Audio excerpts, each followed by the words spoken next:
What's he building in there? What the hell is he building in there? It had taken Enron 16 years to go from about 10 billion of assets to 65 billion of assets. And it took them 24 days to go bankrupt. What the hell is he building in there? This company collapsed so quickly and so entirely. I mean, it was into bankruptcy within a matter of weeks. It just immediately had all the makings of a gigantic scandal. He's hiding something from the rest of us. The fatal flaw at Enron, if there is one, you say it was pride. But then it was arrogance, intolerance, greed. So many of them were blinded by the money, that they didn't see that they were sinking their own lifeboat. We have a right to know. It just got hungrier and hungrier. Sooner or later, they were doomed to go off that cliff at 90 miles an hour. It's astounding that they got away with it for so long. In reality, Enron was a house of cards. What we didn't know is that the house of cards had been built over a pool of gasoline. It all sort of became smoke and mirrors. Committee will come to order. This is a case of America's largest corporate bankruptcy. The question here is what happened, who was responsible for it happening, and what can we do to prevent this sort of thing from happening again? I think the Enron story is so fascinating because people perceive it as a story that's about numbers, that it's somehow about all these complicated transactions. But in reality, it's a story about people, and it's really a human tragedy.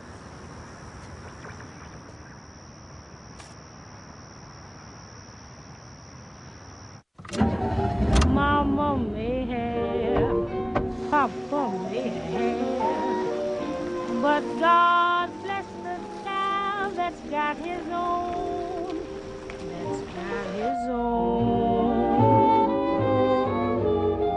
Yes, the strong gets more while the weak ones fade. Empty pockets don't ever make the grade. Mama may have, Papa may have, but God bless the child that's got his own,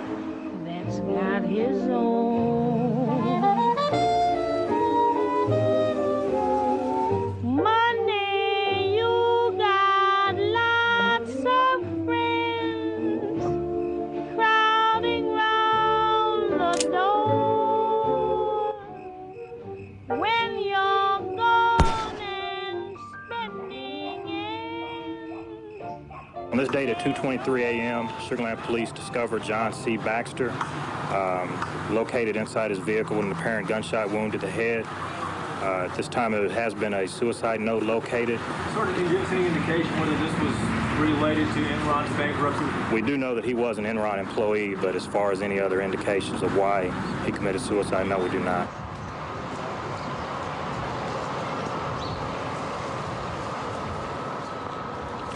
Mr. Skilling, let me touch on something that's sort of sad, and that's, of course, the suicide of Cliff Baxter. And you mentioned he was your best friend in your opening statement. Before he died, did you have many conversations with him? Yes. And were any of them relative to Enron? Yes. There's no one that knew Cliff toward the end that didn't realize that he was heartbroken by what had happened. And Cliff came over to my house and he said, they're calling us child molesters. He says that will never wash off. But Mr. Skilling, you don't believe that. I don't believe what? You don't believe that the press and everybody calling Cliff Baxter or yourself or anybody on the board of directors denigrating or tainting you, you don't think it's accurate. It's what you're saying to us here today. I do not believe, I did not do anything wrong that was not in the interest, and all the time that I worked for Enron Corporation, that was in the interest of the shareholders of the company. Ultimately, who was responsible for the downfall of Enron? Only a few years ago, Enron was the nation's 7th largest corporation, valued at almost $70 billion. Pundits praised the company as a new business model. This trading floor was manned by America's best and brightest, charting the futures of energy and power. And high above each with a private staircase, Ken Lay and Jeff Skilling had built their own plush staterooms. They were known as the smartest guys in the room, captains of a ship too powerful to ever go down. In the Titanic, the captain went down with the ship. In Enron, it looks to me like the captain first gave himself and some friends a bonus, then lowered himself and the top folks down in the lifeboat, and then hollered up and said, by the way, everything's going to be just fine. Like Skilling, Ken Lay said he hadn't done anything wrong. Word with you real quick with CNN. Really not this morning. Thank you. Beyond the financial issues, some suspected a political conspiracy. Enron had been the largest corporate contributor to the first presidential campaign of George W. Bush. This is not a political issue. It is a business issue. You know, Enron had made contributions to a lot of people around Washington, D.C. And if they came to this administration looking for help, they didn't find any.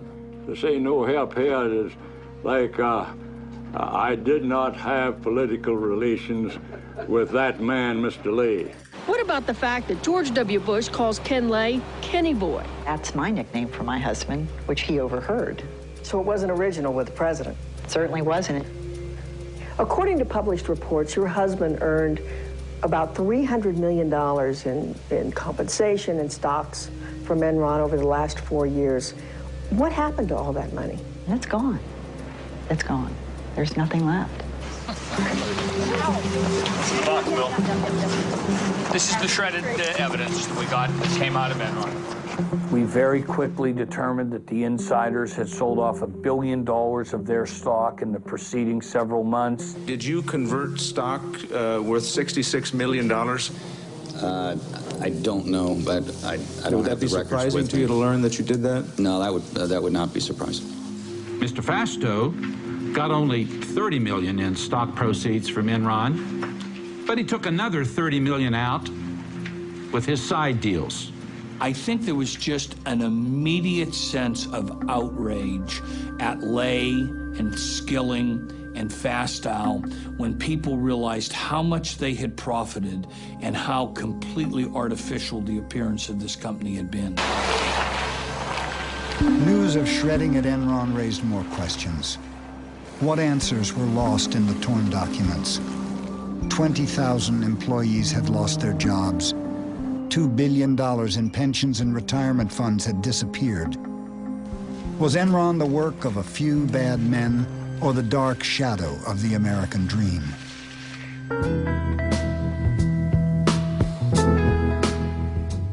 Lay comes to the story of Enron from very humble roots.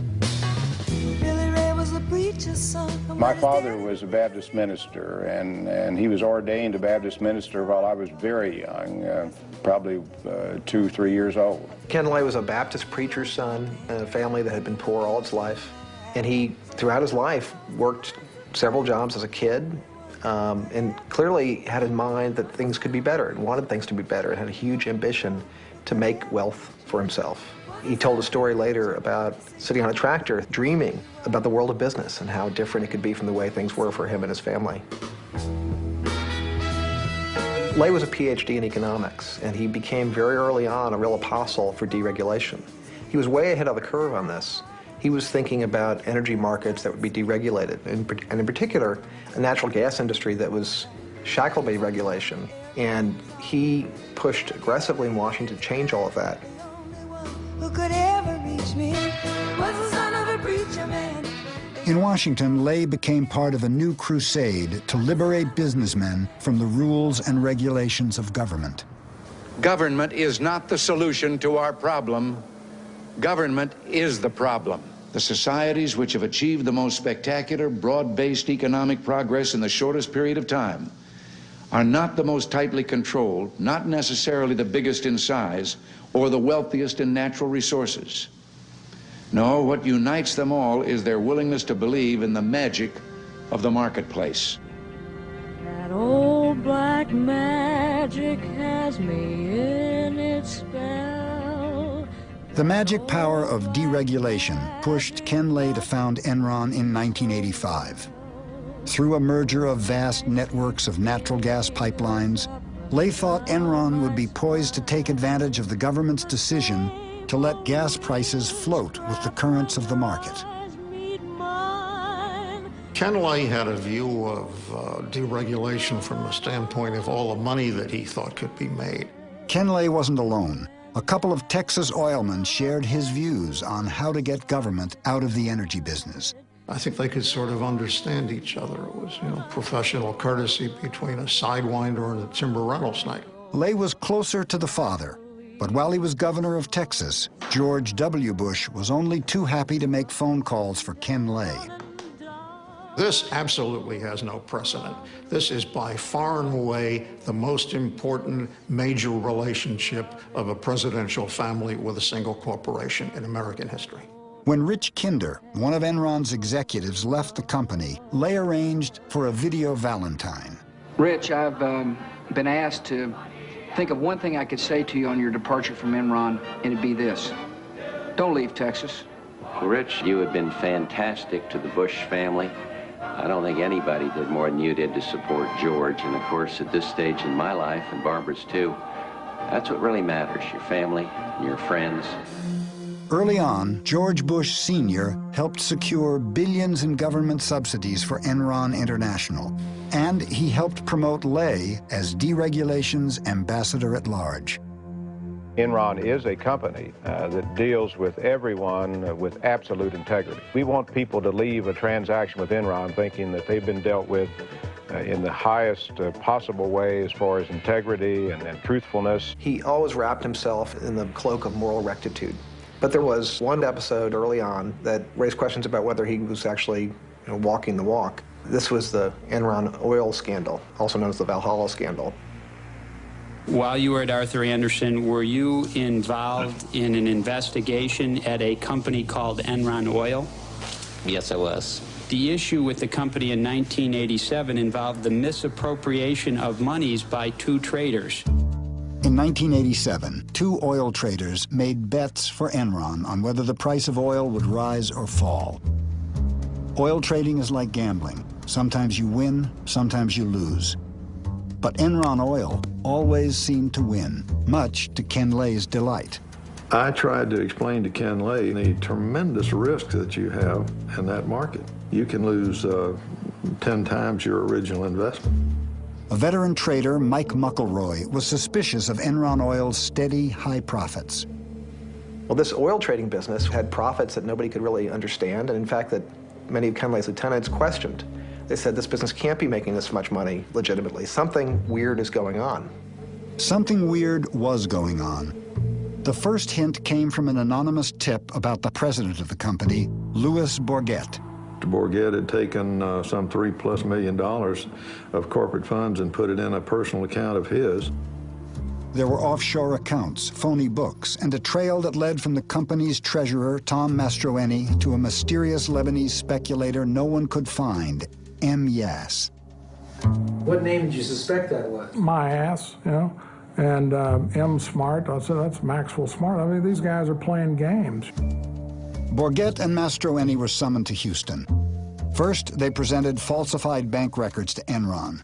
Then they admitted they had diverted company profits to personal accounts. It was brought to the attention of the Enron board. Auditors were brought in as well to look at the whole thing. At the board meeting, the auditors told Lay that Bourget and his traders were manipulating earnings, destroying daily trading records, and probably gambling way beyond their limits. The next day, we found out that Lay's decision was to basically change nothing as far as the operation's concerned. And the reason he gave was that this was the only part of the combined company that was making any money, and that he could not, kill the golden goose.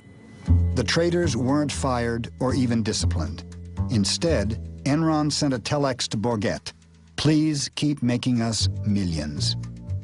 Instead of reducing Enron's risk, Lay encouraged his traders to gamble more.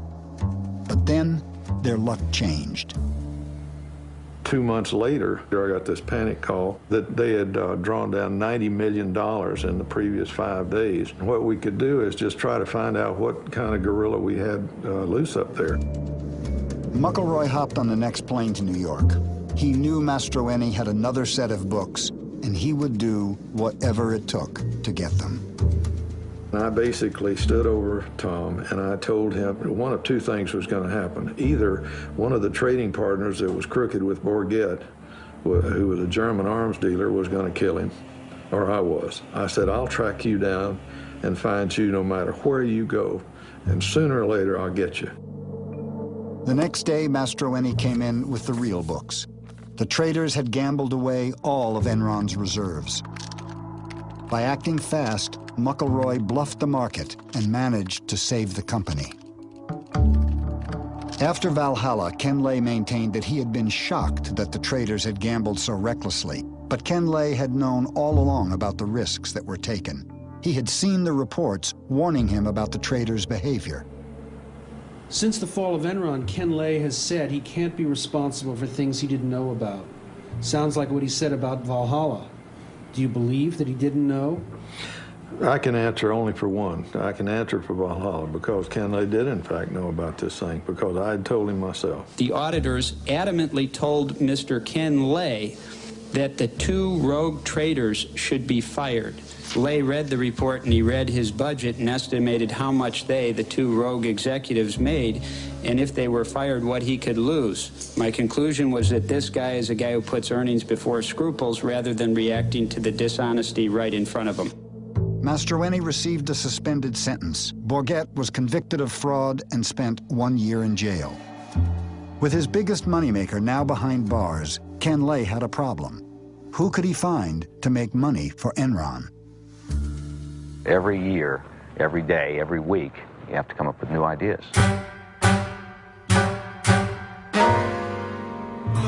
I'm going straight to the top. Whoa.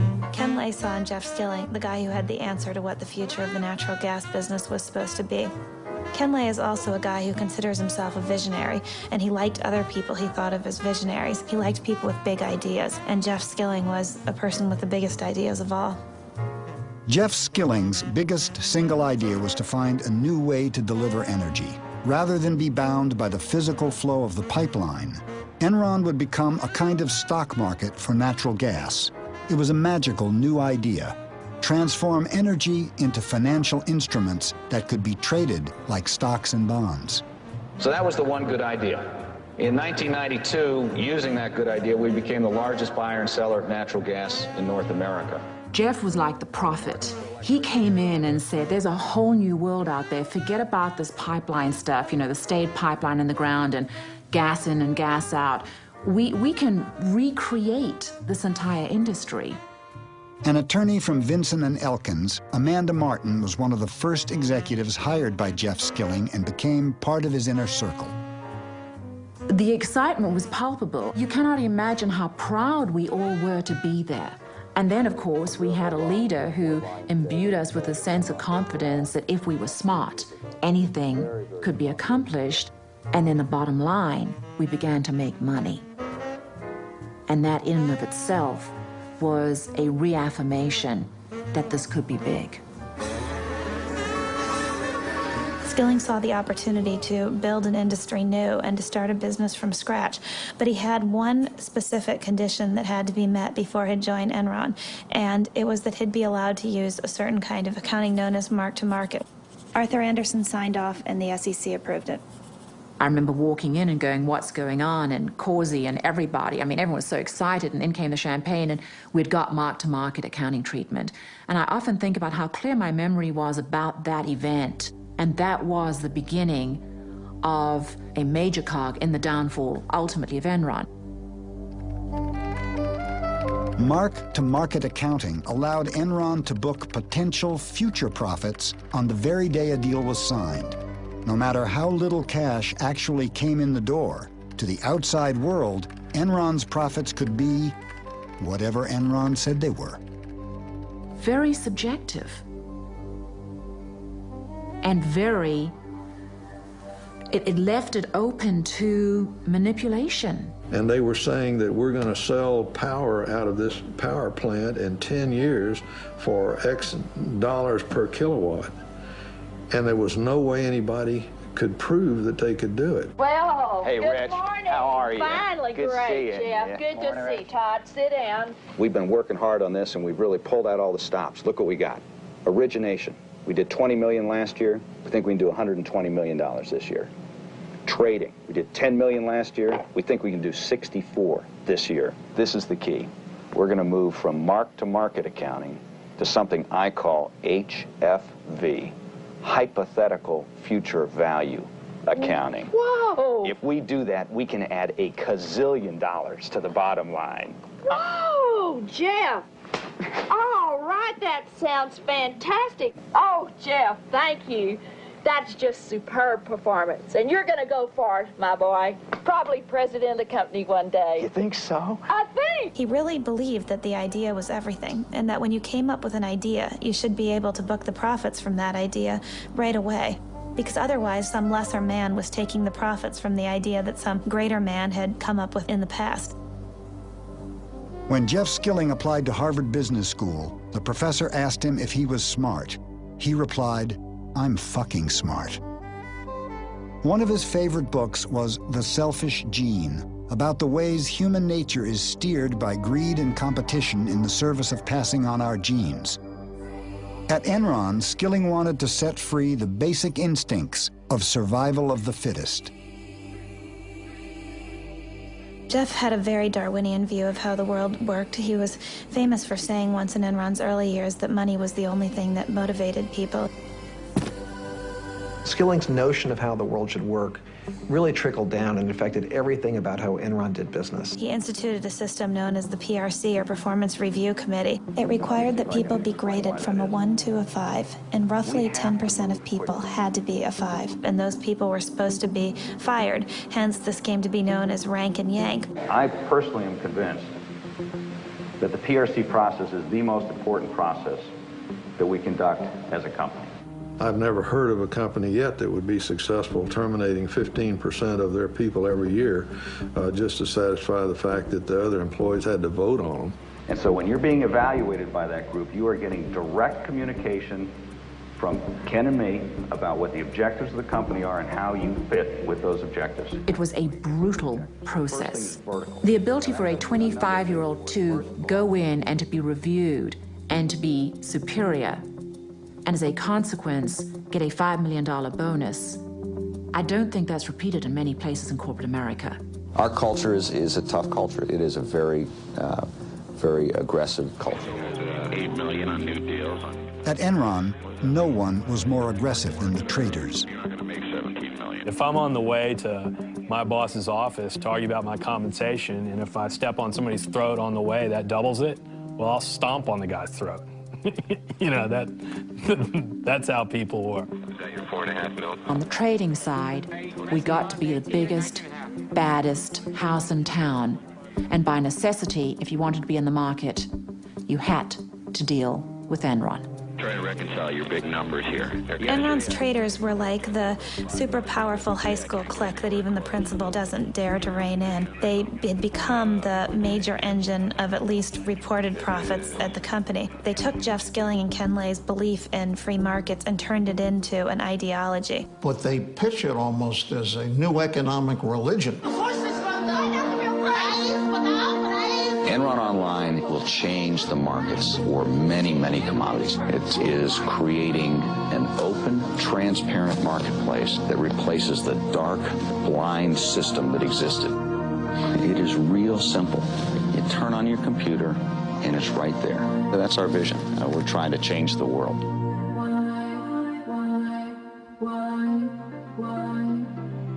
I think Jeff Skilling had a desperate need to believe that Enron was a success. I think he identified with Enron. He proclaimed at one point, "I am Enron." The other thing about people at Enron is a lot of them were former nerds, and including Jeff Skilling. He had been paunchy, he had big glasses, he losing his hair, and Jeff Skilling one day kind of woke up and decided to change himself. And he started working out, lost a lot of weight, but he really did remake himself through sheer will and force of personality. When Jeff got LASIK on his eyes, everybody at Enron got LASIK, so nobody was wearing glasses. I think Jeff Skilling is really a tragic figure in a classic sense of the word. He's a guy that people describe as incandescently brilliant, but he's also a guy who is radically different than he at times portrays himself. He's portrayed himself as somebody who has very tightly monitored risk. In reality, he's a gambler. He gambled away huge sums of money before he was 20 years old by making wild bets on the market. To Jeff Skilling, risk was glamorous. He was a huge risk taker. He actually talked about wanting to go on trips that were so perilous that someone could actually die.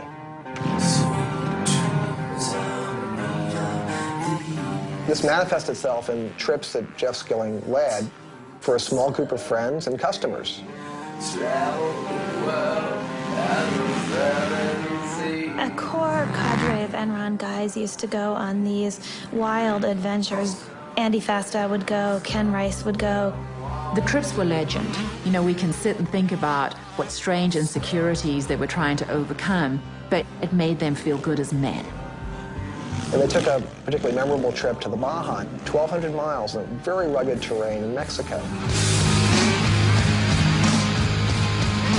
This is a trip where people crash bikes. Ken Rice was on the trip and he busted a lip and required a bunch of stitches. People broke bones. One guy flipped a Jeep and almost got killed. Those sorts of stories at Enron became legend, and it fed the whole macho culture of the place.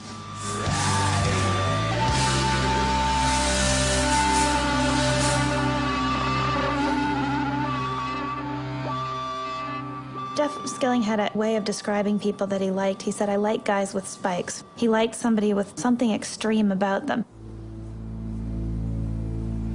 Ken Rice was one of the men with spikes, was the salesman of the group. Very amiable, fun, man's man, and was the guy out selling deals to energy companies. In the case of Cliff Baxter, the company's chief deal maker, he was extraordinarily talented at just doing a deal, but he was a manic depressive. Baxter was a very bright guy, very blunt, would tell Skilling whatever he thought, was closest to Skilling personally than anyone else at the company. There was a guy named Lou Pye, who was a key Skilling lieutenant, helped build the trading business in the early years, went on to run Enron's doomed effort called Enron Energy Services. What was the job of EES as you ran it?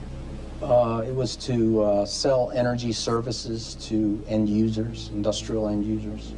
Lou Pye is the guy that Skilling tapped to run the EES business because this was so important to the company and to Skilling's future. He called Lou Pye my ICBM. And Lou Pye dispatched his enemies with incredible skill. And if that meant leaving bodies behind him, Skilling was certainly fine about that. Not feeling anything. Lou Pye was kind of a mysterious figure. He's kind of like the invisible CEO. For a while, he was located on the 7th floor, and there was this long office, and it was all glass and closed, and you would walk by there, and it was just almost all the time it was empty. Details didn't interest Lou Pye. Only two things seemed to motivate Pye: money and a peculiar fascination with strippers. For Pye, it was all about the numbers. 1, 2, 3, 4, 1, 2, 3, 4, 5, 6, 1. He was there every night after work, and he usually brought some of the traders along with him. He spent quite a lot of money there as well, much of it charged to the Enron expense accounts. There were rumors that he brought strippers up to the trading floor. Almost everyone knew the story. The story is that because he's kind of a mild, soft-spoken, almost meek individual, that maybe the strippers didn't even believe he was the CEO. So he took him up to his office, and I guess they put on a little show for him there. 1, 2, 3, 4, 5. One night he was at a club, and one of the guys said, you know, Lou, all the rest of us are single. You know, we don't have any problem, but how do you keep your wife from smelling the stripper's perfume on you? And Lou said, oh, I've got a secret. So I stop in at a gas station on the way home, and I spill a little gasoline on myself, and it kills the scent. So the other guy shot back and said, but Lou, doesn't your wife then think you're fucking the gas station attendant? In the context of Lou Pye, everyone was horrified. The pall fell over the table because Lou Pye was not a man to trifle with. 2 days later, The guy who told the joke, as Enron legend has it, was dispatched to Calgary, Canada. Lou Pai lost all interest in running EES as soon as the numbers got high enough. I netted approximately $100 million. I don't know if that number's accurate, plus or minus 20 million. And he actually left Enron with more money than anybody, $250 million, because he sold all his stock in Enron after he got a divorce from his wife in order to marry his stripper girlfriend who had had his child. His exit from Enron was as mysterious as his presence there.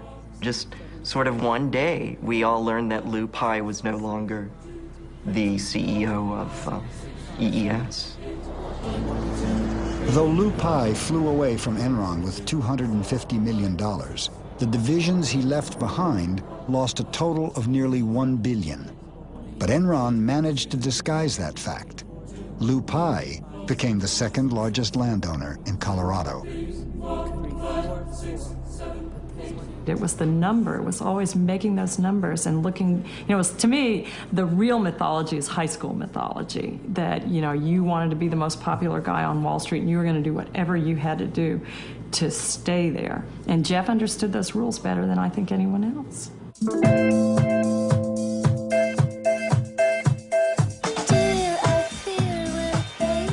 Americans are making a lot of money in stocks. The stock market soared to near record highs yesterday. The stock market continued its bull run Thursday. The Dow rose at nearly 61 points. Even the person with very little disposable income all of a sudden began to play in the stock market because nobody could fail, because stock prices were just going up and up and up. Another day, another record. And the internet and technology stocks just going wild. Gained more than 100 points to close at 7,895.81, the highest finish ever.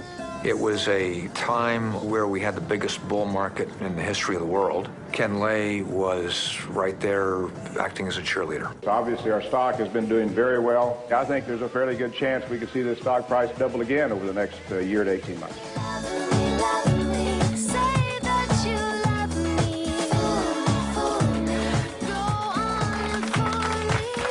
Enron mounted a campaign to capture the hearts and minds of stock analysts. The natural gas stocks include Enron. We're never satisfied, and I don't want us to ever be satisfied with the stock price. It should always be higher. Enron posted a 30% jump in second quarter profits as web-based trading boosted its wholesale energy business. The game was played on Wall Street in such an established way throughout the 1990s. As long as a company met or exceeded the analyst projections for quarterly earnings per share, the stock went higher. The game was called pump and dump. Top execs would push the stock price up and then cash in their multi-million-dollar options.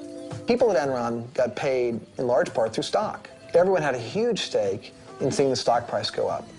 And it was driven very clearly by the profits every single quarter. They're exceedingly conscious of that. Skilling was, and everyone else in the company was. They posted the stock price in the elevator. You were surrounded by the health of the company. What's the stock price doing? We were consumed by it. This company was fixated on its stock price and fixated on a massive public relations campaign to convince the investment community that they were new, different, innovative, almost heralding a new era of corporate enterprise. Come work for us. We encourage our people to do new things, try new things, experiment, step out. We begin by attracting the kind of people that are more comfortable in an environment of change. You know when you work for Enron, you're going to see the newest thinking. You're going to see the newest markets opening up. Enron Online, a fabulous, fabulous story. Probably put on. They were so good at their acting that they convinced corporate America that they were smarter than anyone else. Alan, with our sincere thanks and admiration, we are pleased and indeed honored to award you the Enron Prize for Distinguished Public Service. Power business continues to grow up 25%. They continued to sell the company as being a very stable place where it could predictably increase profits 10 to 15% a year. In fact, to get to those numbers, Enron was doing all sorts of questionable things, taking enormous risks. We like risk because you make money by taking risk.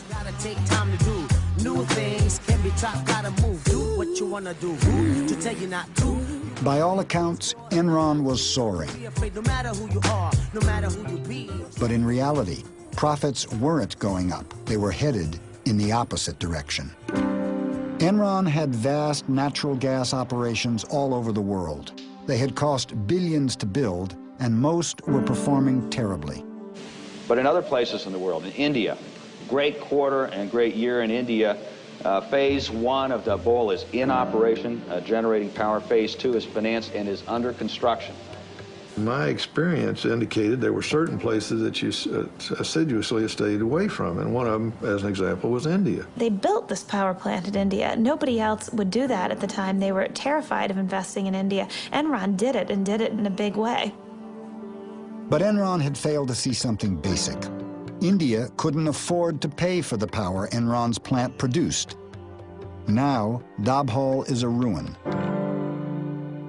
Though it lost $1 billion on the project, Enron paid out multi-million-dollar bonuses to executives based on imaginary profits that never arrived. Where was the real money going to come from? Of course, the pressure was enormous. You had to come up with the next idea that would break through. Failure was not an option. A flurry of buyouts in the corporate world. The biggest, Enron, announcing a buyout of Portland General. The merger with PGE put Enron in the electricity business, and Portland General's position on the West Coast gave Enron access to the newly deregulated market of California. The merger, we think, it uniquely positions us to ultimately become the largest marketer of electricity and natural gas at both the wholesale and retail level nationwide. What brought all this on was with deregulation. They said that we would not survive unless we joined forces. Enron, I'd never heard of them until they were going to buy us. They slid in here, and when they purchased PGE, all the PGE stock became Enron. Just went through, stamped every one of them. I looked around me, and all the guys that were buying all this Enron, they were doubling their money. And that whole time since then, I put the maximum I could into my 401 and savings. Portland General, again, good earnings and cash flow. It's what they call in Wall Street a trust me story. People that had been gas pipeline workers for decades kept all their money in the company because they thought it was as traditional and safe an investment as it had always been, and it wasn't anything close to that. Should we invest all of our 401k in Enron stock? Absolutely.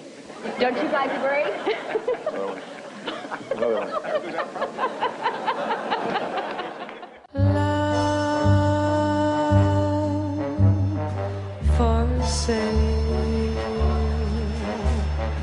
Enron is a big winner today. One of the things that fascinated me was that almost all of the Wall Street analysts who covered Enron had buy ratings or strong buy ratings on the company's stock. Why were the analysts blinded to the company's deceit? We relied on the information that was available at the time. I trusted the integrity of the company's certified financial statements and the representations of the company's management. And we've been absolutely upfront with the analysts. Jeff Skilling was the critical component in creating the Enron illusion. Time and time again, when we had a question to the sell-side analysts that they couldn't answer, the response was, I'll give Jeff a call. I'll run this by Jeff. By giving Jeff a call, the analysts weren't analyzing at all. They were willing to believe virtually anything Enron told them.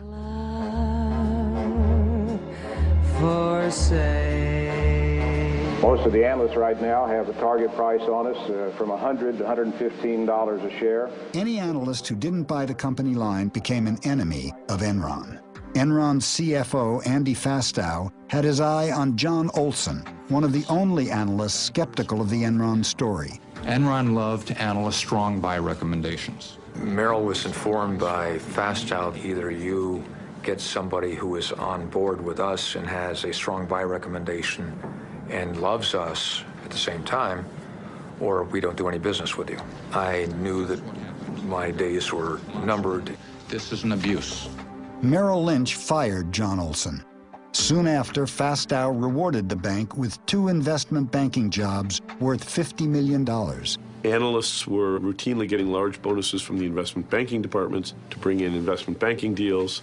Once that happens, never was heard a discouraging word. While Enron's stock kept rising, its businesses kept losing money. Looking at the soaring stocks of the dot-coms, Skilling decided to take Enron into cyberspace. We're now in the process of seeing if we can create a bandwidth trading market. Enron is using its knowledge of trading gas to barter other forms of energy, even space on the information superhighway called bandwidth. Ken Rice has worked at Enron for 20 years. Enron has found a way to stay ahead of the curve. From 7 p.m. to 7 a.m., we're paying for bandwidth that we are not using. Why? One of our themes around here is to always be asking why. Why something's done a certain way or why it's not done a different way. There's our market. Why can't we sell the bandwidth to other companies? Make it a commodity, like a pork belly.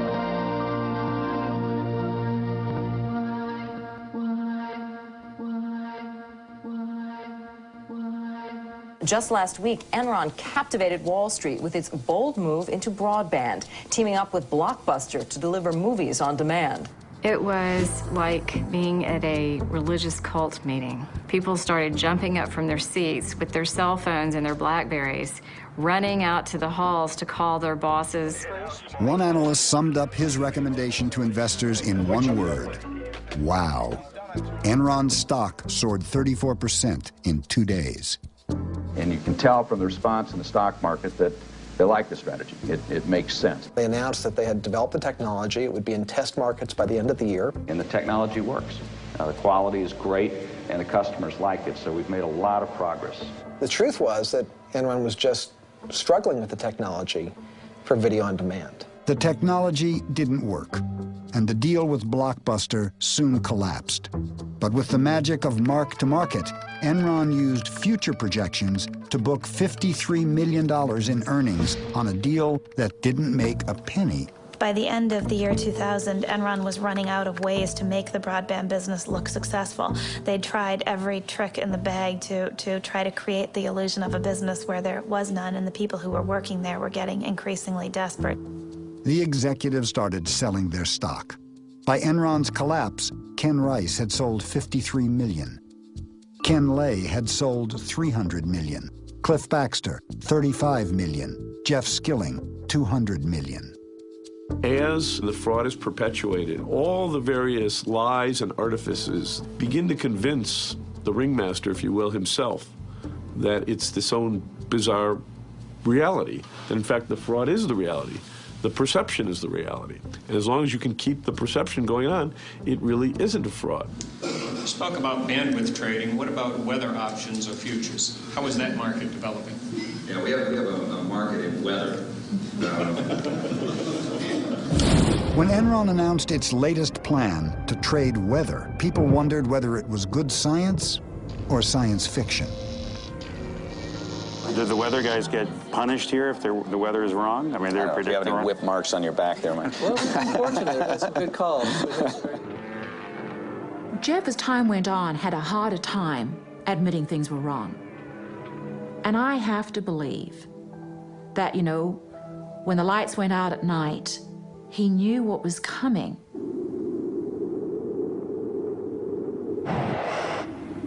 I would liken it to the Titanic when you've got a captain who's saying maintain full speed and they bump into a couple of icebergs and then they still keep full speed going. The captain of this ship, Enron, he ignored all the warning signs, and there were plenty of them. And the captain of the ship was? Kenneth Lay.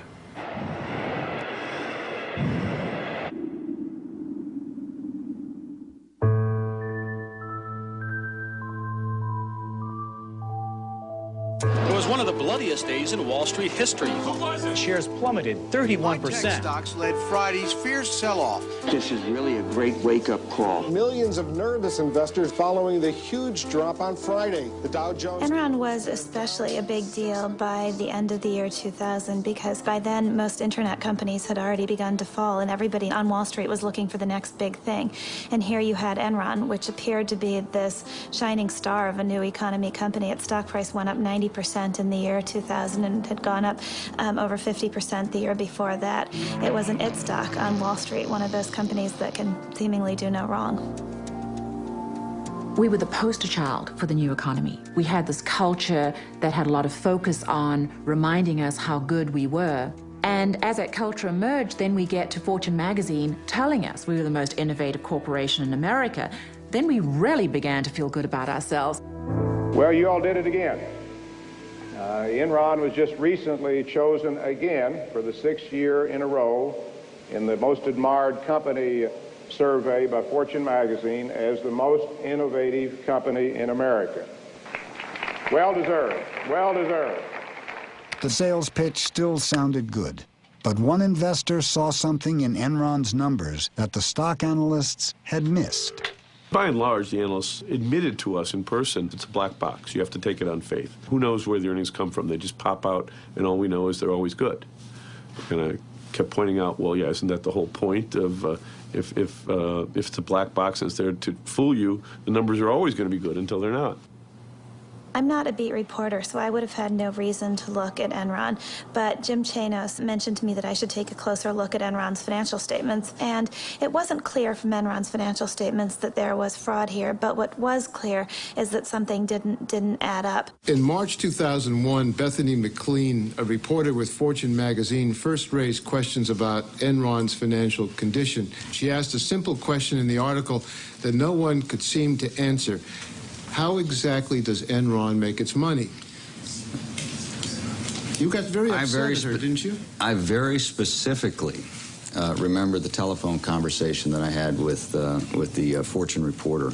She called up and started asking some very, very specific questions about accounting treatment on things. I am not an accountant, and I could not answer them. He became really, really agitated. He said that people who raised questions like this were just trying to throw rocks at the company, and that I was not ethical because I hadn't done enough homework. And if I had done enough homework, I would understand how off-base my questions were. Mr. Skilling, it appears as if you were trying to bully someone who was asking very basic questions about Enron. I said to her, I have got 6 minutes left before I have to be in a meeting, and I can't get into the details, and I'm not an accountant. And she said, well, that's fine, we're going to do the article anyway. And I said, if you do that, I personally think that's unethical. Yeah. And the next day, our chief financial officer and our chief accounting officer flew to New York at Enron's expense to sit down, not with the editors, but to sit down with the reporter on that story and help her understand the questions that she was asking. And the next day, we sat in this small, dark, windowless conference room for about 3 hours going through the various aspects of the company's business. And I'll never forget this. When the interview was over, the other two executives packed up their things and had left the room. And Andy Fastow turned around and looked at my editor and me and said, I don't care what you write about the company, just don't make me look bad. And Fastow had good reasons for not wanting to look bad. There were these partnerships that were run by Andy Fastow that were doing business with Enron, and these were disclosed in the company's financial statements, but I didn't mention them in the story I wrote because I thought, well, the accountants and the board of directors have said that this is okay, so I must be crazy to think there's anything wrong with this. The story I ran was actually pretty meek. The title was, Is Enron Overpriced? But in the end, I couldn't prove that it was anything more than an overvalued stock, and I was probably too naive to suspect that it was anything more than that. And was her article critical? Yes, it was. Fortune magazine article that's out, the headline is Enron stock overvalued? The gist of the article is that Enron is sort of a black box, which, sorry, it's true. I mean, it's just difficult for us to show people the specifics of how money flows through, particularly the wholesale business. The entire reason that this analysis was done by Fortune magazine is because Business Week had a favorable article about Enron the week before. And there's this competition that the news magazines have, where if one says something good, the other one has to come and find something bad. So I think that was kind of the genesis of it. So the criticism, I think, is kind of ridiculous. When Bethany McLean at Fortune started analyzing cash flows, and she had this wonderful article saying, take a look at first quarter, second quarter, third quarter, and end of year cash flows. There's a reason she didn't invest in Enron, because the financials didn't make sense. But you have to be willing to say that the emperor doesn't have any clothes, and This emperor was pretty powerful. We are going to unveil this morning a new corporate vision. Okay, you ready? 1, 2, 3. How's this? It's really hard to know when Enron first crossed the line into outright fraud, but there isn't any doubt about who the guy was who led them there. It was a protege of Jeff Skilling's by the name of Andy Fastow.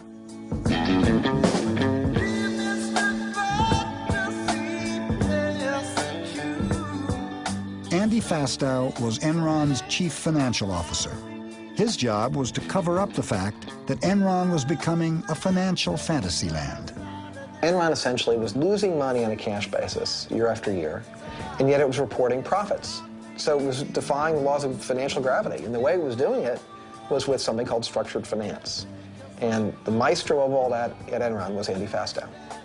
Andy was very young. He was hired by Jeff Skilling probably before he was even 30, and he idolized Jeff Skilling, and he certainly wanted to please the boss. To please the boss, Fastow had to figure out a way to keep the stock price up by hiding the fact that Enron was $30 billion in debt. People pressured by the need to keep the stock price up begin to cheat a little bit, but then the next quarter comes along and you have to cheat a little more to do the new cheating to make up for the old cheating. And before long, you've created a momentum that now you can't stop. Fastow created hundreds of special companies to perform a magic trick, prop up Enron's stock by making its debt disappear. To outside investors, it looked like cash was coming in the door. In fact, Enron was just stashing its debt in Fastow's companies where investors couldn't see it. It was black magic. It really was. You were pulling some rabbits out of a hat.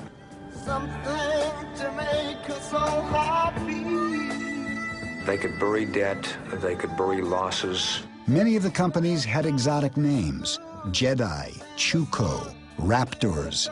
LJM was Fastow's most ambitious creation. It would work magic for Enron, and it would allow Fastow to conjure $45 million for himself.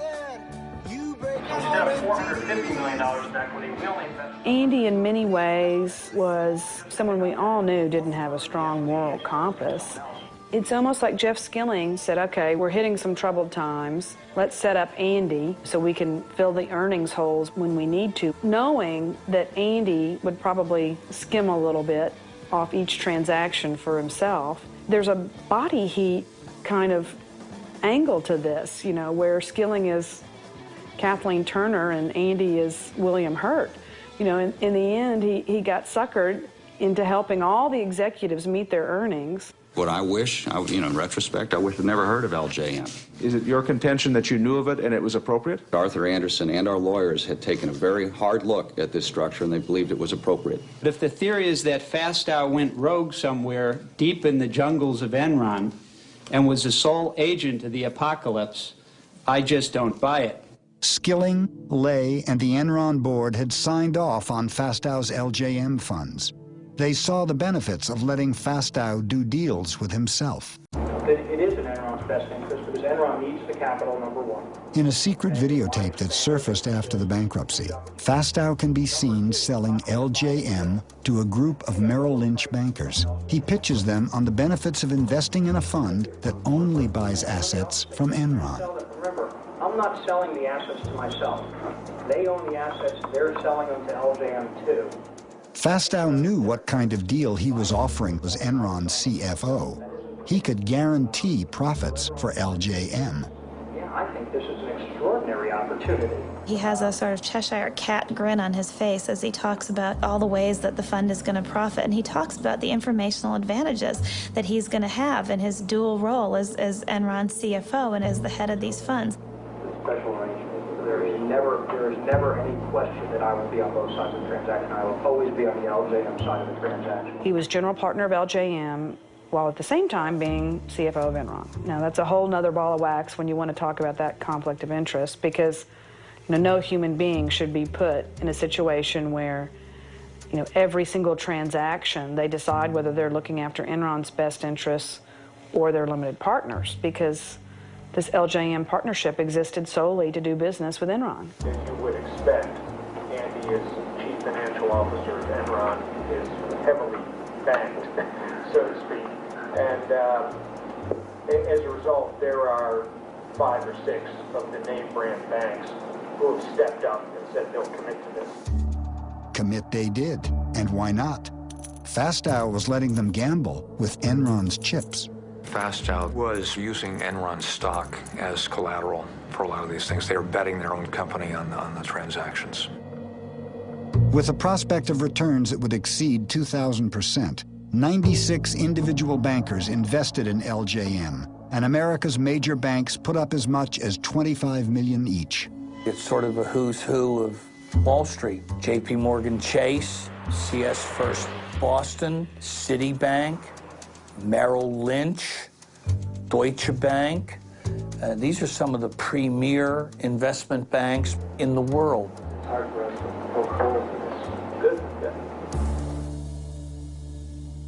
It's just amazing how skilled Enron and Andy Fastow were at working Wall Street, playing on Wall Street's greed in order to get money out of them.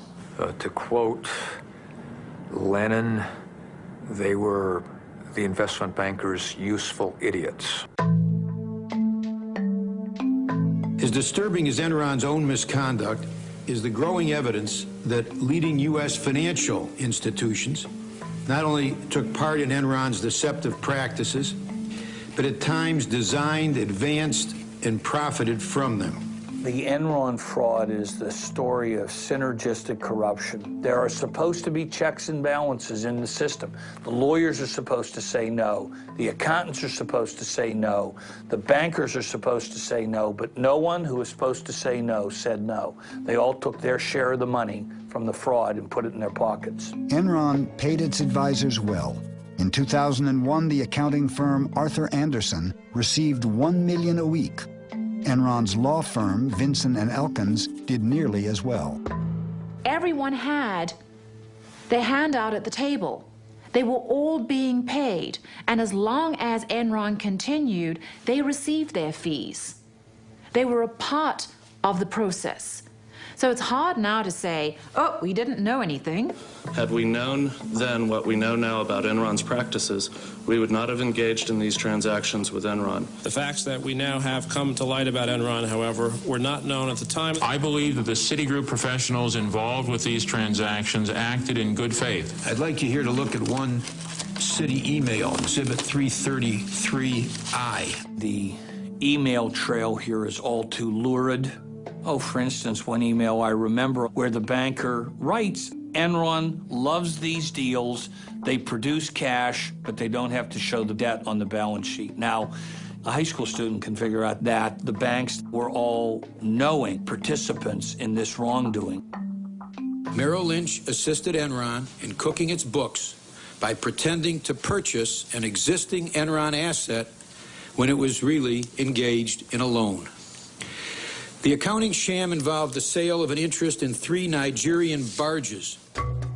Nigeria is a long way from Manhattan, yet for some reason toward the end of the fourth quarter in 1999, Merrill Lynch suddenly decided to buy 3 Nigerian power barges from Enron.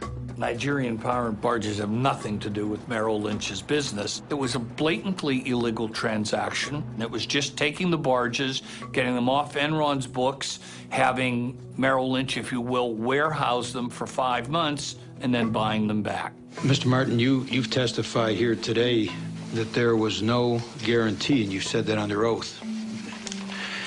Here's a document saying that the head of your whole division here was going to confirm that understanding.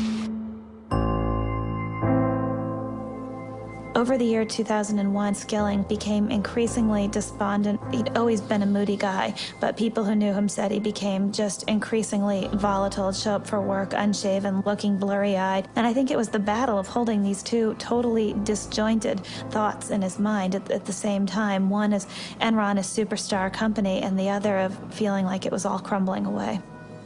The first cracks in Skilling's public image appeared in a conference call with analysts in April 2001. And then Jeff Skilling took questions. And about midway through the session, there was a questioner who was sort of aggressively wondering out loud why it was that Enron, as a financial services company, in effect, could not release a balance sheet with its earnings statement like most financial institutions do. You're the only financial institution that can't produce a balance sheet or a cash flow statement with their earnings.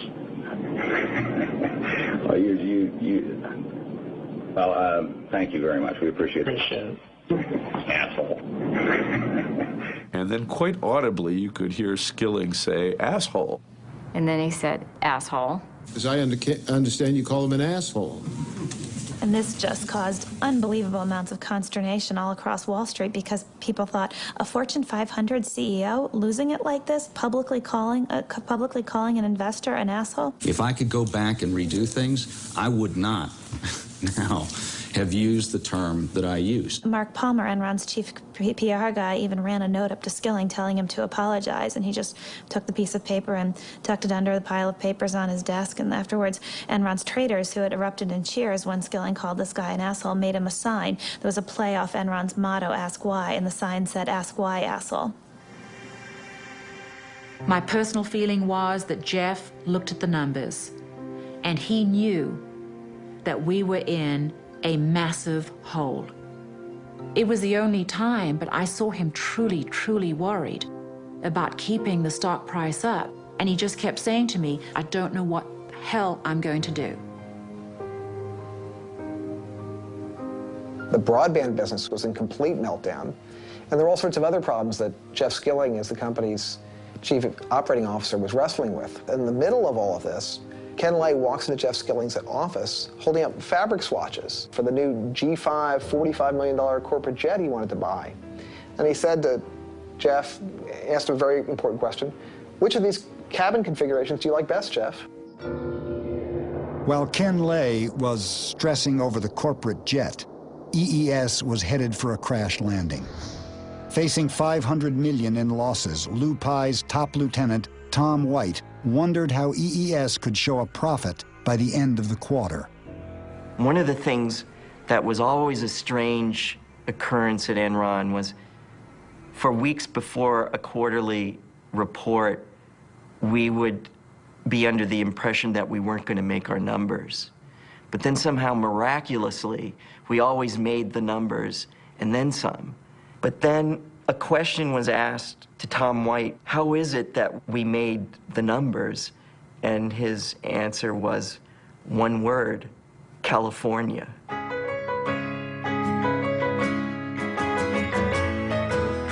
California, here we come. The first clues to Enron's new strategy hit California with a jolt. It started at noon, rolling across the state. Sacramento, San Francisco, Beverly Hills, Long Beach, San Diego. 26,000 miles of California power lines, enough to circle the earth. But for the second day in a row, not enough electricity for America's largest state and the world's sixth largest economy. The first thing we heard about this energy crisis is where our lights are going to go off in the middle of winter when we're using half the electricity we normally use during the summer. The Bay Area got hit by not one, but two rolling blackouts today. We only need 28,000 to 30,000 megawatts in December. We have an installed capacity in California at the time of 45,000 megawatts. Plenty of power to meet our electric demand. Of course, we had blackouts in December.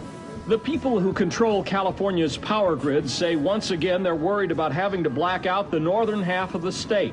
When the rolling blackouts started in California, there was definitely a lot of excitement in the air. It was something new. It was something that hadn't been encountered before. It was, how is this event going to affect the price of power? Controlled rotating outages are being implemented. I knew that there was illegality going on. I could feel it, I could smell it, I could sense it, and there was no other explanation. Because the numbers just didn't add up. We had enough power in California. It was never about lack of supply. When I ran for governor in 1998, not one human being asked me about electricity. This thing kind of came out of the woods as far as I was concerned, and I was trying in the early days to learn what was happening, how we could fix the problem. California was selected by Enron as the prime place to experiment with this new concept of deregulated electricity. Reducing electricity costs is only one benefit from choice and competition.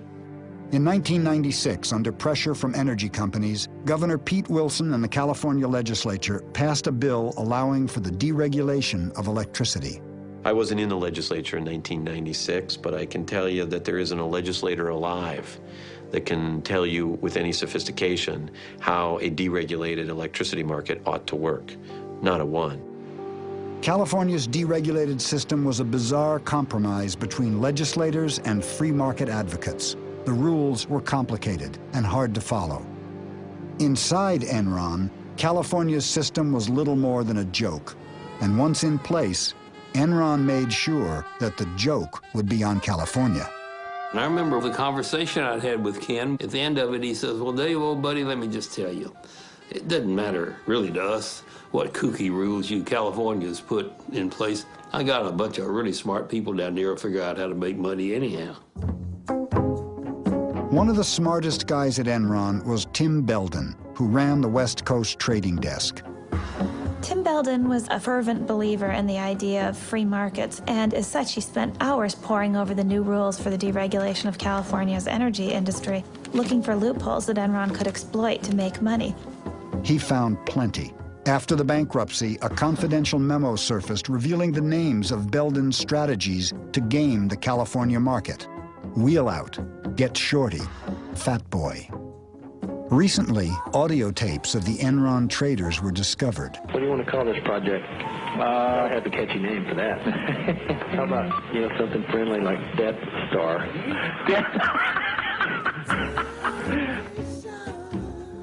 The tapes revealed Enron's contempt for any values except one, making money. Hey, John, it's Tim. The regulatory is all in a big concern about is we're wheeling power out of California. He just steals money from California to the tune of $1 million. Can we rephrase that? Okay. He arbitrages the California market to the tune of $1 million or $2 a day.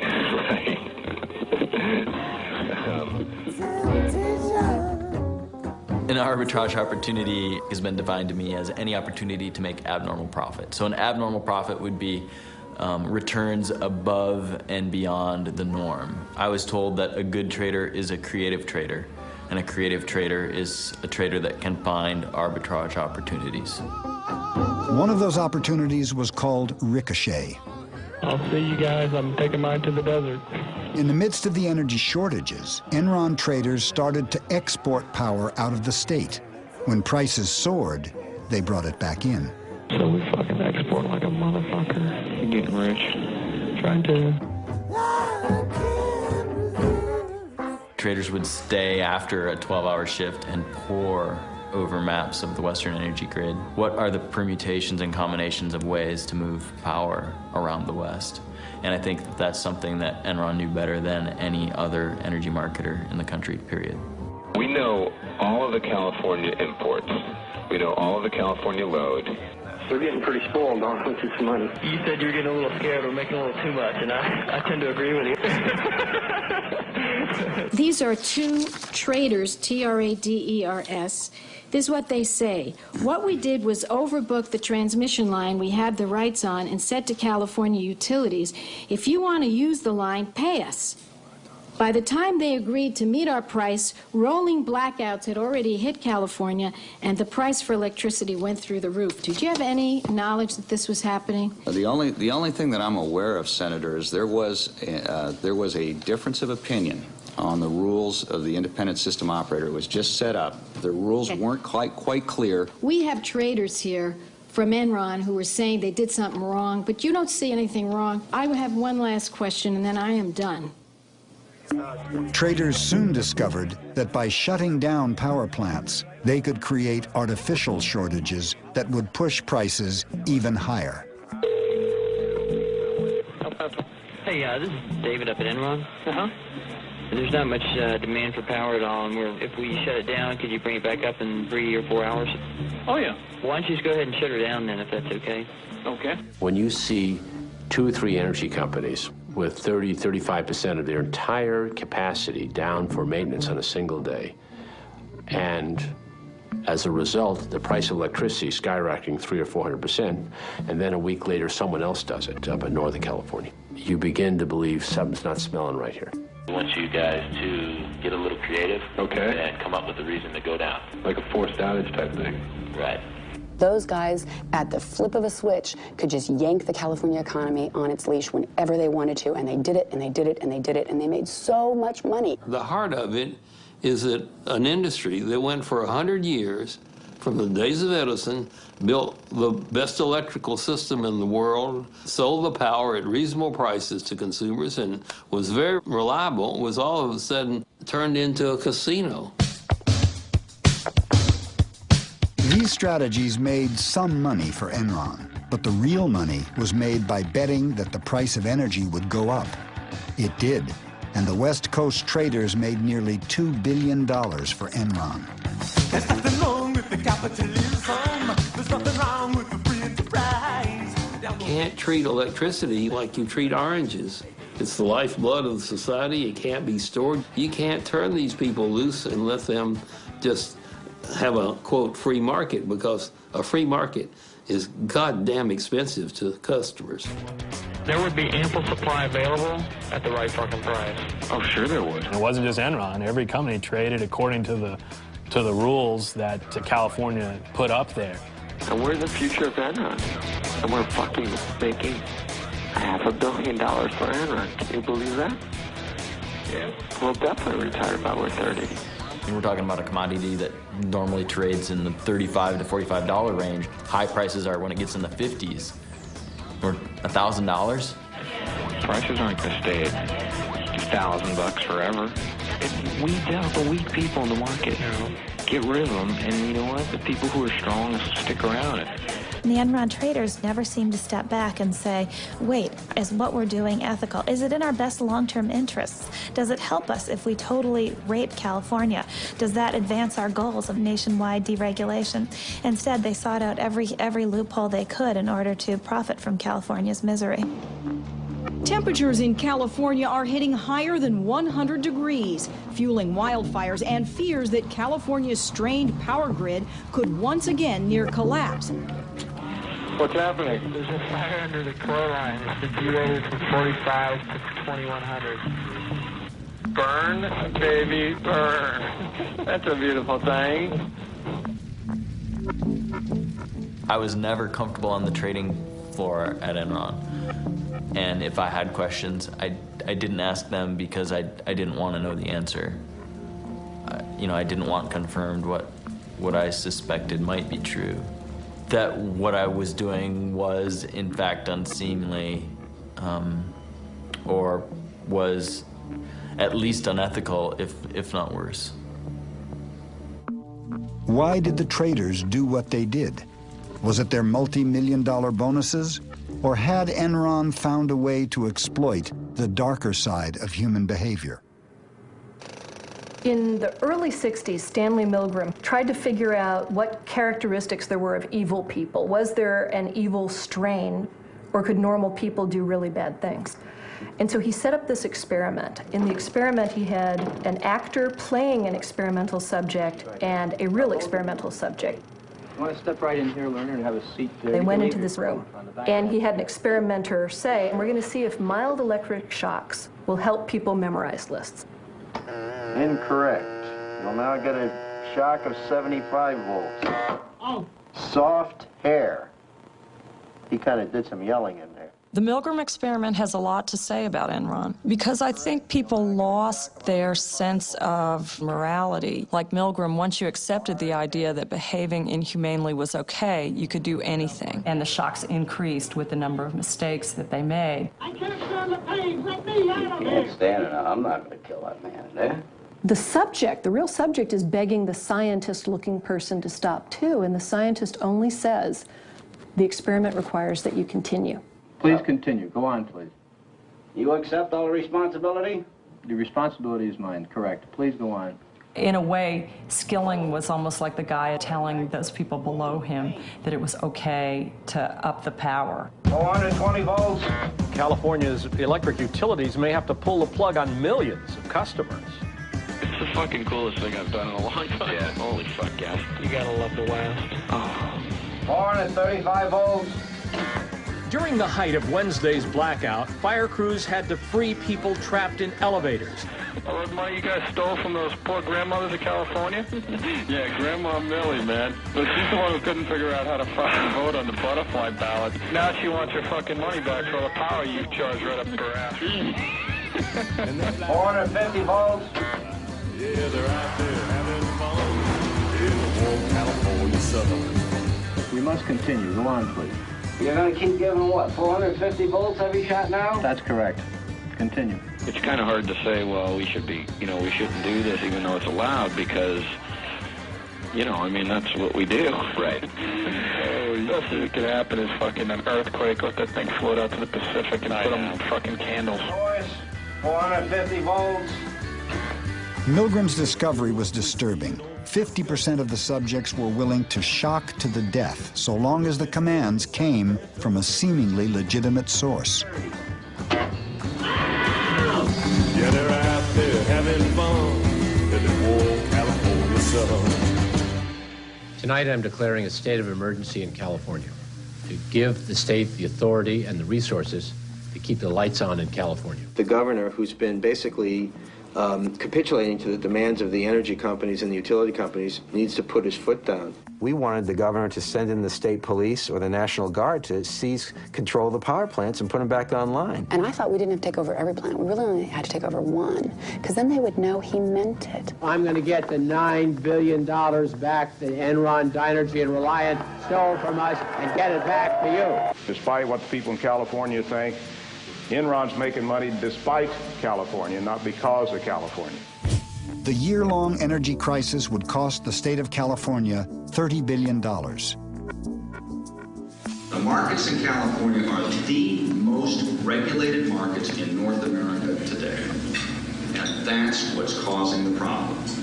California, it never deregulated. Enron buy stock today. We are doing the right thing. You're the good guys. We are the good guys. We are on the side of angels. Oh, I can't help myself. You know what the difference is between the state of California and the Titanic? And this is being webcast. I know I'm going to regret this. At least when the Titanic went down, the lights were on.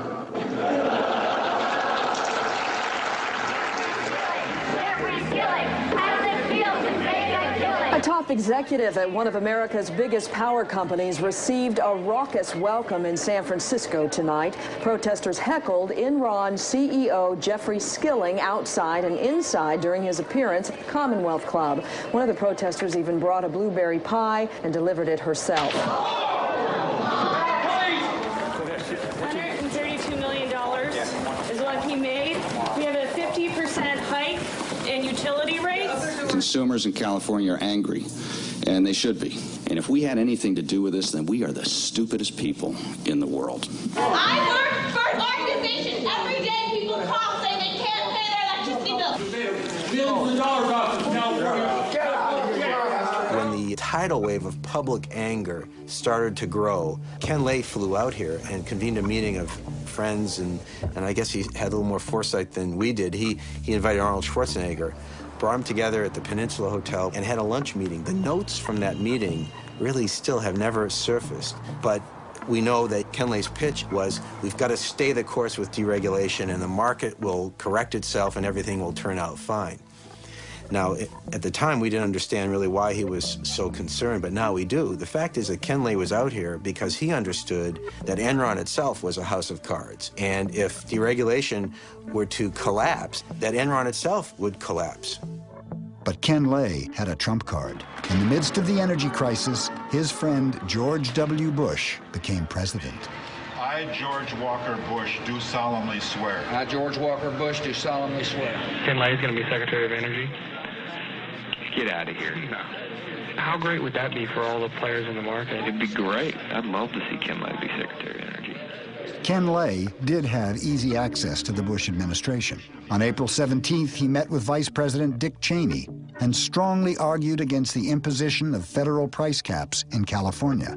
We're doing everything we can to help in California on a short-term basis. There's not a lot you can do. You can't manufacture kilowatts in the West Wing of the White House. We're fighting with both hands tied behind our back. We no longer have the power to stop this. If the federal government doesn't help us, we're a dead duck. At the time, Gray Davis was a likely candidate to run for president. Ken Lay knew that might give his friend George Bush a political reason to oppose California's appeals for federal price controls. They know full well my administration's belief that price controls will not solve the problem. His view was that the federal government really shouldn't get involved. This is California's problem. And I'm saying, with all due respect, Mr. President, our law said the federal government regulates this. So it is your problem. And you make appointments to the Federal Energy Regulatory Commission. So we had a polite but spirited discussion on that. And he says, I just can't be of help to you on that. As I said from the very beginning of my administration, we'll work to help California in any way we can. And the best way we can is to be good citizens. FERC, the federal agency which regulates energy in America, refused to intervene. What was FERC doing, and why was it not taking action? The chairman of FERC was Pat Wood, the man Ken Lay had personally recommended for the job. It was easy for FERC to do Enron's bidding because all they had to do was do nothing, which they did very well. Federal regulators are being pressured to act by the now Democratic-controlled Senate, where hearings... A Democratic Senate forced FERC to impose regional price caps. That ended the energy crisis, but not the political one. Did Ken Lay and George Bush have a political agenda to blame the energy crisis on Gray Davis? Hello? It's one of those only in California stories. The state's unpopular governor, Gray Davis, beset by an ailing economy and a $38 billion budget deficit, faces possible recall. And rumored as a possible replacement for Davis, movie star Arnold Schwarzenegger. The Terminator? We'll see whether he's back or not. Gray Davis has terminated opportunities, and now it's time we terminate Gray Davis.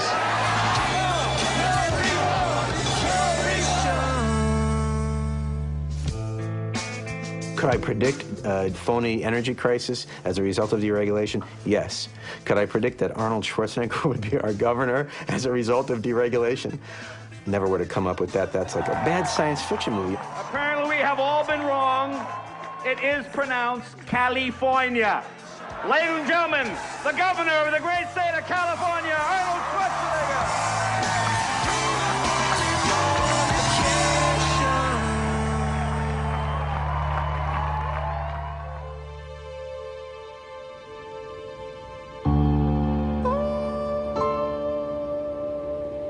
We could just hear rumbles all the way up and down Main Street here and all throughout the city that things were very difficult at Enron. One guy who a year before had come to me and said, I'm working for Enron, I was very excited, but within a year was waking up every night with nightmares.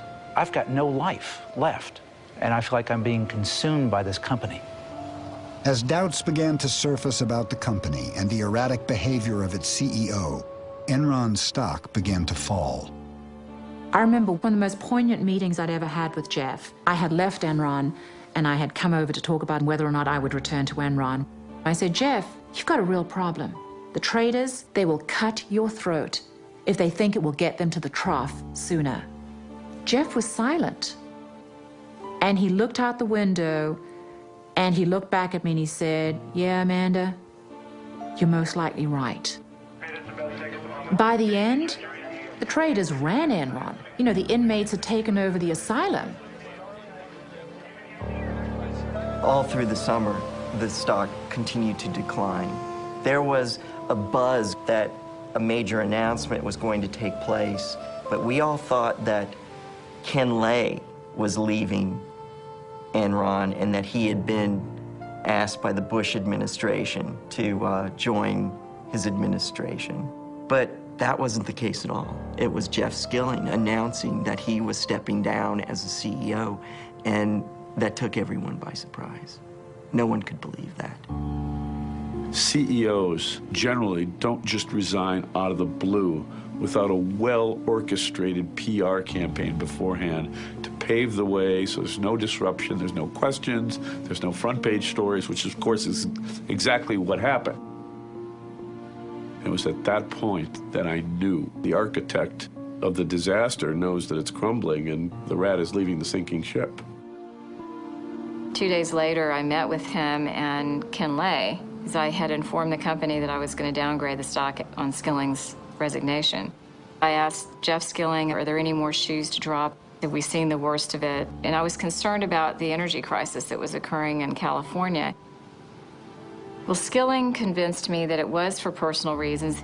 I left his meeting feeling sort of emotional because of the concern that he seemed to be showing about the relationship he had with his family. He appeared to be distraught. And I remember saying to an investor, if he's not telling the truth, then it's a good thing he quit his day job because he needs to go to Hollywood. I left Enron on August 14, 2001 for personal reasons. Mr. Skilling, a massive earthquake struck Enron right after your departure. And people in far inferior positions to you could see cracks in the walls, feel the tremors, feel the windows rattling. And you want us to believe that you sat there in your office and had no clue that this place was about to collapse. On the day I left, on August 14th, 2001, I believe the company was in strong financial condition. I think he was smart enough, and he didn't even have to be that smart. He had seen documents that I think predicted the future. I think he was smart enough to think, I can get out now, and this company isn't going to collapse for a year, maybe a year and a half, so I won't get the blame. It was working fine when I left, guys. After Skilling resigned, Enron's chairman, Ken Lay, took over as CEO.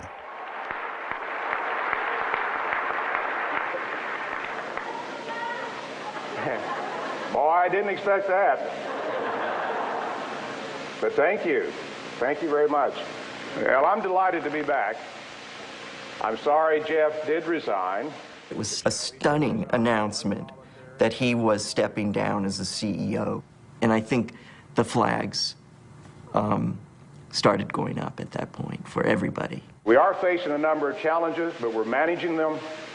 Indeed, I think the worst of that's behind us, and the business is doing great. We're not the only stock that's decreased in value this year. It's just that we've been hit a little harder than many others. If a few of these other problems disappear, like California, like India, I think the worst is over, and I'm excited. August 14th, 2001, Jeff Skilling abruptly resigns. And that made me angry. It made loads of employees angry. I mean, there was a real sense of betrayal by the employees. I mean, this was, you know, Jim Jones feeding us the Kool-Aid and then deciding not to drink it himself. The day after Skilling resigned, Sharon Watkins sent a letter to Ken Lay. We will begin with Ms. Watkins. I am Sharon Watkins. Would you identify your counsel for the committee? Yes, my counsel is Mr. Philip Hilder. When you hear the story for the first time, it's unbelievable. What Sharon was telling me was more than accounting irregularities as such. I mean, it was a massive fraud of enormous proportions. In mid to late June of 2001, upon the resignation of Cliff Baxter, I went to work directly for Mr. Fastow. It has evolved to the corporate crime of the century. I was highly alarmed by the information I was receiving. What Sharon Watkins discovered began the unraveling of Fastow's complex partnerships. Andy put me in charge of this asset listing, and there were about a dozen assets that had been hedged with one of Andy's entities, the Raptors. And so I was working with a spreadsheet, and you know, the math just didn't add up. It didn't make sense to me. I mean, accounting doesn't get that creative. You know, I couldn't believe that Arthur Andersen had signed off on it. I couldn't believe that so many people were going along. Behind Fastow's partnerships were enormous guarantees of Enron stock. Fastow had gambled Enron's future on the hope that its stock would never fall. My first reaction was that I should warn Ken Lay. The day after Skilling left, I sent this one-page anonymous letter. But within a week, I was meeting with Ken Lay. I'd identified myself. in the hopes of really making my point that Enron needed to address this situation. I mean, companies rarely get away with cooking the books, but when they do survive, it's when they come clean, not when they're exposed from the outside. Ms. Watkins, I went... Ms. Watkins did not talk to me, Senator. Well, Ms. Watkins said Clifford Baxter told her that he met with you repeatedly to express his concern. Cliff and Andy had a they didn't like each other. They had a very strained personal relationship, and Cliff's issue had nothing to do with the appropriateness or inappropriateness of the transaction. I'd mentioned Cliff Baxter in these memos. And I remember I made the comment to him, well, you're one of the good guys, you know, you were one of the people fighting against this, and it'd be all right. And he said, oh, I don't think it's gonna be all right for any of us involved in this. When I started working on the book with Sharon, I was interested in writing about a whistleblower. People don't really appreciate what she did and the bravery that it took in that company. Andy Fastow would not have put his hands in the Enron candy jar without an explicit or implicit approval to do so by Mr. Skilling. I can't for the life of me see what basis she would have for suggesting that I would know some of that. I mean, how would she know that? And I don't see that it's at all inconsistent that there would be some things I don't know if some people purposely kept me from knowing some things. I felt like I was one lone voice within Enron saying, look, we've committed horrible fraud. And of course, all hell broke loose. Within 6 short weeks, Enron was spinning out of control. Probably in more normal circumstances, I would have had a few more words to say about September the 11th. Just like America's under attack by terrorism, I think we're under attack. And of course, now we've got the SEC inquiry, informal inquiry. The SEC launched an investigation when the Wall Street Journal published articles revealing Fastow's murky deals. Enron announced massive financial restatements. Investors began to worry that billions in mark-to-market profits were really losses. As you can, of course, see, the underlying fundamentals of our businesses are very strong. Indeed, the strongest they've ever been. But regrettably, that's not what Wall Street is focusing on, and I doubt that's what you're focusing on. This inquiry will take a lot of time on the part of our accountants and lawyers and others, but it will finally put these issues to rest.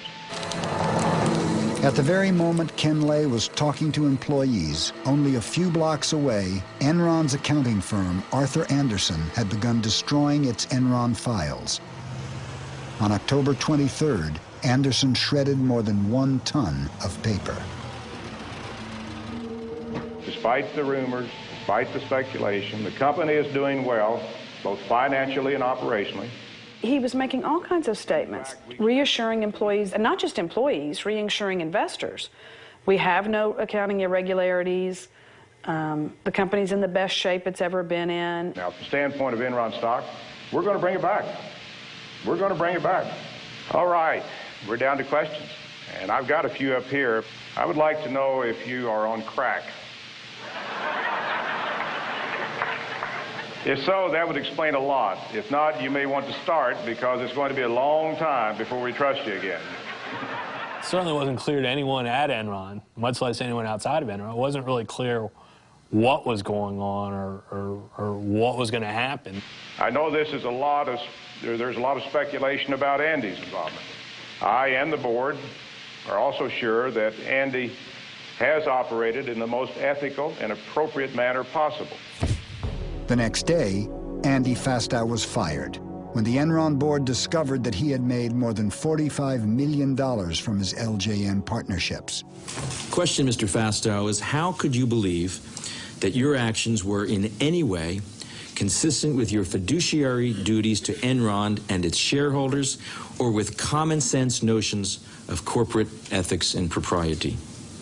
How do you answer, sir? Mr. Chairman, on the advice of my counsel, I respectfully decline to answer the questions based on the protection afforded me under the United States Constitution. Andy in many ways, I think he was set up as the fall guy. All of the Enron executives were saying, there's your man, Andy Fastow, he's the crook. You know, he's the one that stole from Enron, stole from LJM, he's the one that cooked the books, go after him. I've thought about this and thought about this, and it couldn't have just been a few executives at Enron that made this happen. If you think of the banks involved, Chase, Morgan, Citibank, the billions in loans, Arthur Anderson. What about Vincent and Elkins, the lawyers that represented us? There had to have been complicity across the board because it was all too easy. All too easy.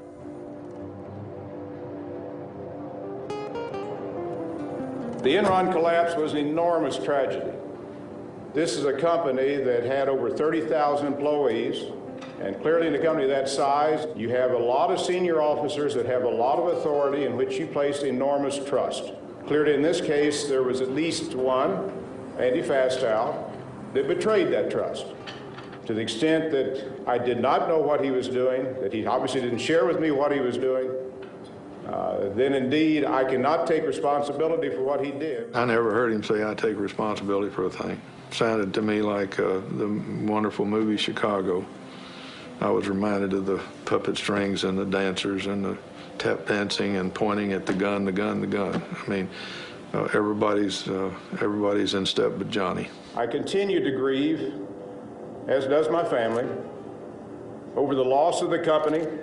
Linda and I saw our net worth reduced from several $100 million down to something less than $20 million on a net worth basis. And of course, as you said, about $1 million or less in liquidity.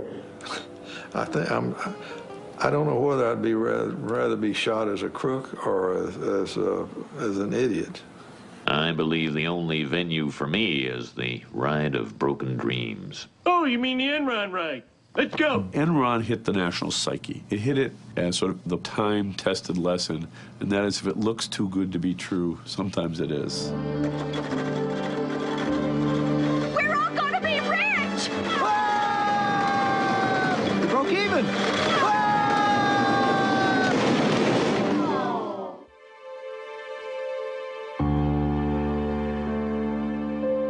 It is my belief that Enron's failure was due to a classic run on the bank. Don't look now, but there's something funny going on over there at the bank, George. I've never really seen one, but that's got all the earmarks of being a run.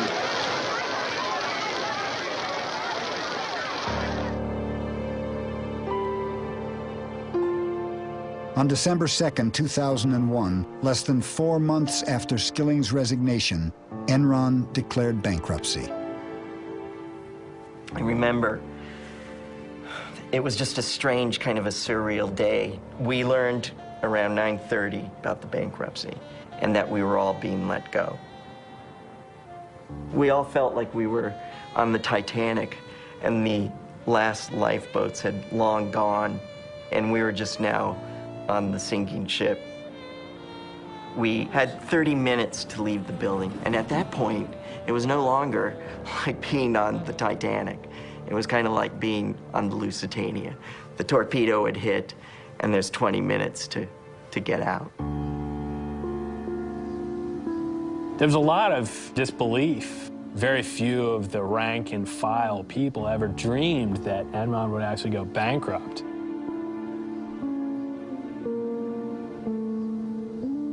And then all of a sudden, it was like a ghost town. I can remember going into the old building on certain floors late in the afternoon or evening, and it was scary. There'd be like papers blowing around and nobody there, and it was very eerie.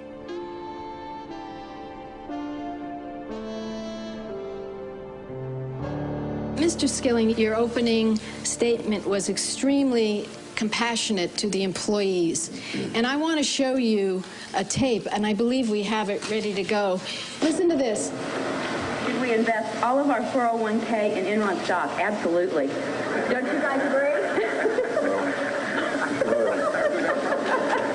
Why is it that you had begun unloading your stock pretty heavily before that date, and yet led the employees to think they should keep buying stock.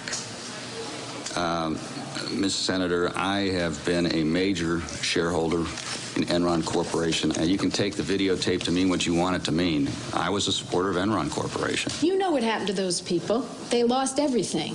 I feel terrible about what happened to the employees. Well, at one time, things were really rosy for us, and we all had some really nice-looking 401ks and pensions, and but it peaked, and then it just started going down and went lower and lower and lower.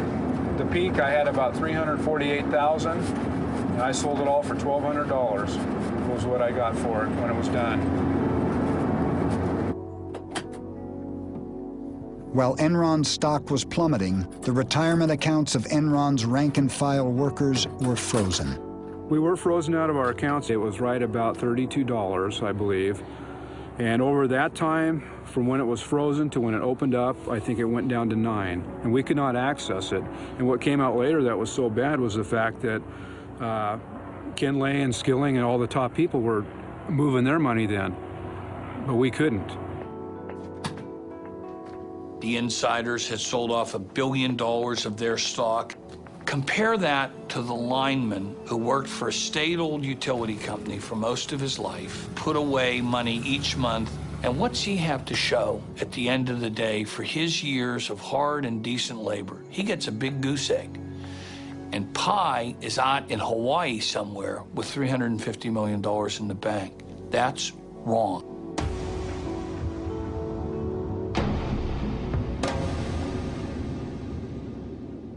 There's still, to this city, a layer of anger and upset. I am still doing counseling 3 years later with some families.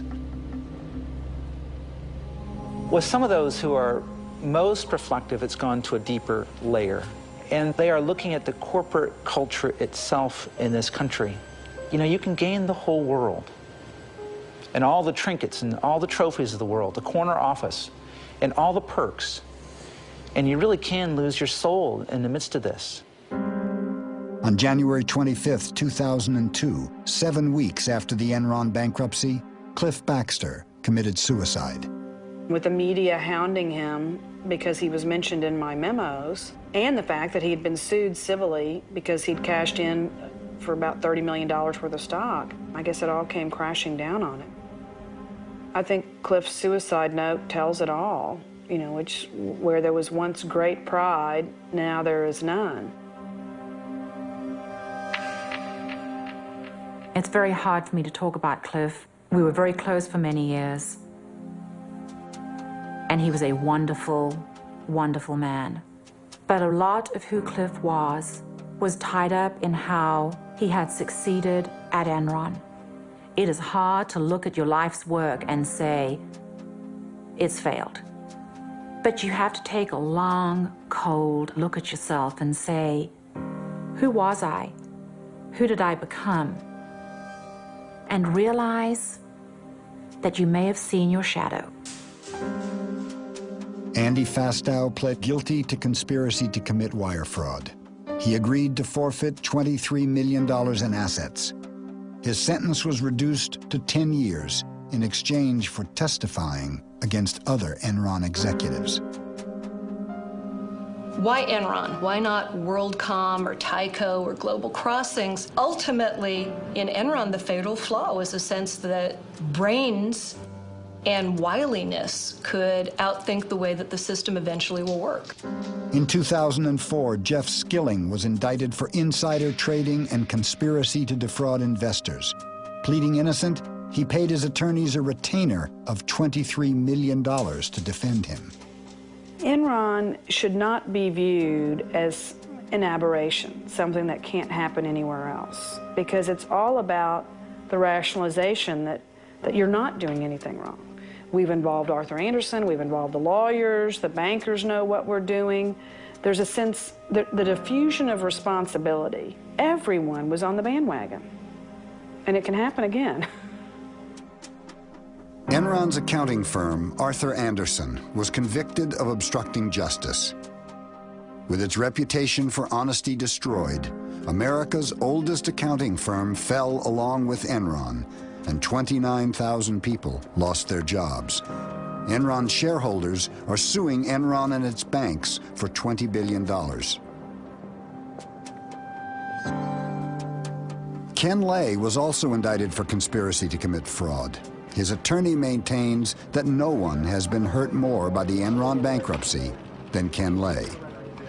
Nice ball, they didn't show up this morning. With today's arrest of Ken Lay, the top echelon at Enron has now been called to account for their crimes. Mr. Lay, you have anything to say, sir? A little later today, I'll Looking at Enron is like looking at the flip side of so much possibility, because like most things that end terribly, it didn't start out that way. It started with a lot of people who thought they were changing the world, and over time they became victims of their own hubris, victims of their own greed, and so it's like taking so much promise and possibility and looking at it in a mirror and seeing the flip side reflected back at you.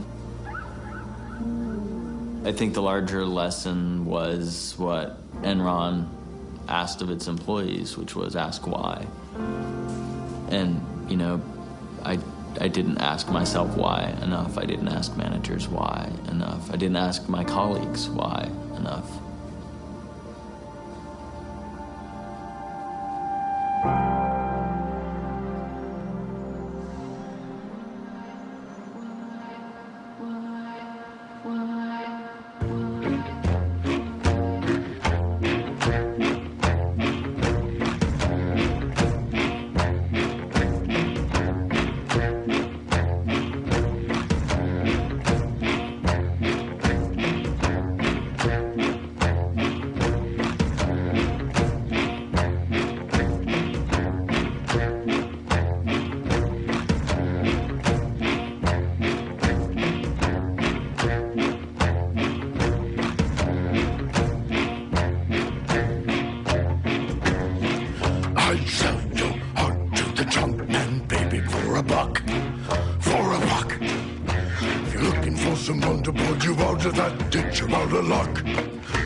There's a leak in the boiler room. The poor, the lame, the blind. Who were the ones that we kept in charge? Killers, thieves, and warriors. God's away, God's away, God's away on business, business. Digging up the tape with the shovel and the pick. It's a job, it's a job. Money mood rising with the plague and the fun. Doing the mob, doing the mob. It's all over. It's all over. It's all over. And there's a leak in the boiler room. The poor, the lame, the blind. Who are the ones that we kept in charge? Killers, thieves, and lawyers. God's away, God's away, God's away on business, business.